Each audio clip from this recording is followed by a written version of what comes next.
कावलं या गोष्टींसाठी छोट्या मोठ्या गोष्टींना जास्त महत्व नाही द्यायचं.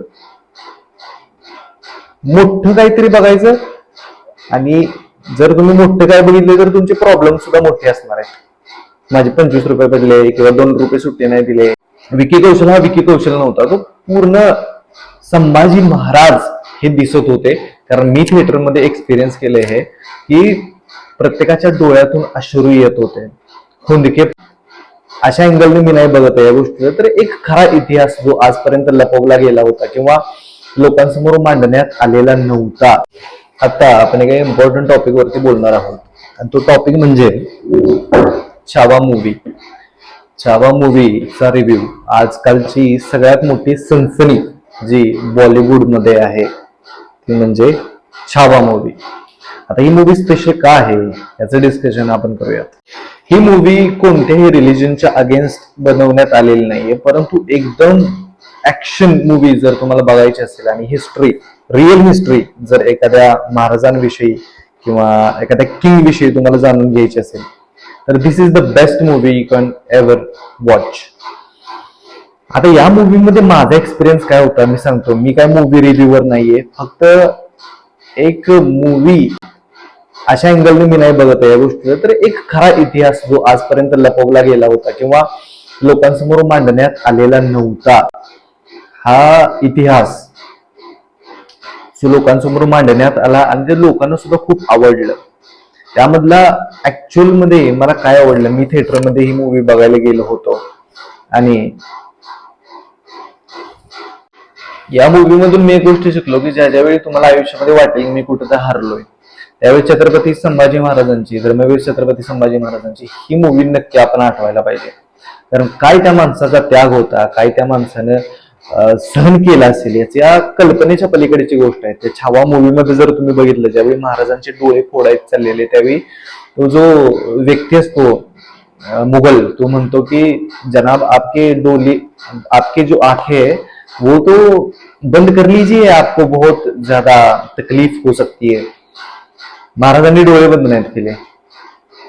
तशीच रग, तसाच तो ज्वलंत अंगारा त्यांच्या डोळ्यामधून दिसून येत होता. एक इमोशनल टच सुद्धा द्यायचा प्रयत्न केलाय त्यामध्ये की आबासाहेब असं महाराज म्हणत असतात, पण आई साहेब सुरुवातीला म्हणतात पण आई काही उत्तर देत नाही, पण उत्तर देतात शिवाजी महाराज. पण एकदम अंती ज्यावेळी महाराजांचा मृत्यू होणार असतो, मृत्यू म्हणण्यापेक्षा बलिदान जे महाराजांनी सगळ्यात ग्रेट बलिदान दिलंय ते ज्यावेळी होणार असतं त्यावेळी महाराज त्यांच्या आईंना पुकारतात, हाक देतात आणि त्याच वेळी जे त्यांच्या आई आहेत त्यांना रिस्पॉन्ड करतात. तो एक इमोशनल टच होता. शेवटची जी 45 मिनिटं होती त्यामध्ये विकी कौशल हा विकी कौशल नव्हता, तो पूर्ण संभाजी महाराज हे दिसत होते. कारण मी थिएटरमध्ये एक्सपिरियन्स केले हे की प्रत्येकाच्या डोळ्यातून अश्रू येत होते, हुंदके फुटत होते, प्रत्येकाच्या डोळ्यामध्ये अश्रू होते. मी हे अनुभवलं त्या थिएटरमध्ये आणि प्रत्येक जण रडत होता, प्रत्येक जण इमोशनल होता.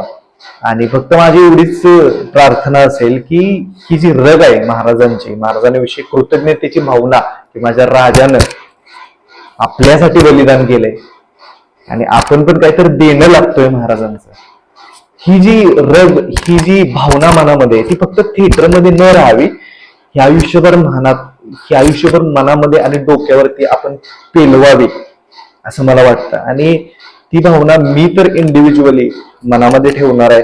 माझ्या आयुष्याचा प्रत्येक क्षण देव, देश आणि धर्मासाठी कसा मी व्यय करू शकतो, देऊ शकतो, निवेश करू शकतो याचा मी प्रयत्न करेन.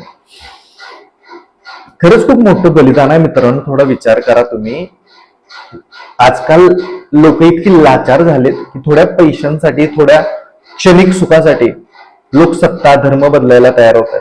एक असा व्यक्ती राजा 39-40 दिवस मरण यातना दिल्या आणि तरी सुद्धा तो व्यक्ती धर्म बदलण्यासाठी तयार होत नाही. ही छोटी गोष्ट नाही मित्रांनो. तुम्हाला वाटत असेल आधीची लोक वेगळी असतील, आत्ताची लोक वेगळी आहेत, तसं नाही. फरक आहे फक्त एका गोष्टीचा, ती म्हणजे निष्ठा. जर निष्ठा आपल्यात असेल तर आपण सुद्धा जे आपल्या कामामध्ये गोष्टींमध्ये वरचढ होऊ शकतो. आणि काय ते महाराजांचं झुंजणं दाखवलंय त्या मूवीमध्ये.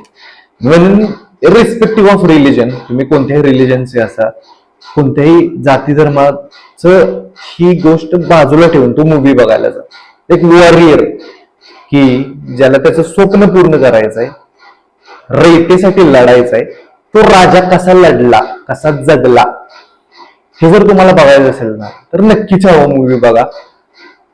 मी रेकमेंड करेन, कारण मी स्वतः ते अनुभवलं की अद्भुत आणि अकल्पनीय गोष्ट होती माझ्यासाठी.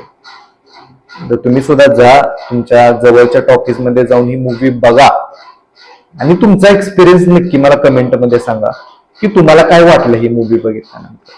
हॅशटॅग छावा लिहा आणि तुमचा एक एक्सपिरियन्स कमेंट मध्ये नक्की द्या. मला काय शिकायला मिळालं पर्सनली की तुमच्या आयुष्याचा प्रत्येक क्षण आणि प्रत्येक रक्ताचा थेंब हा तुमच्या ध्येयासाठी असला पाहिजे.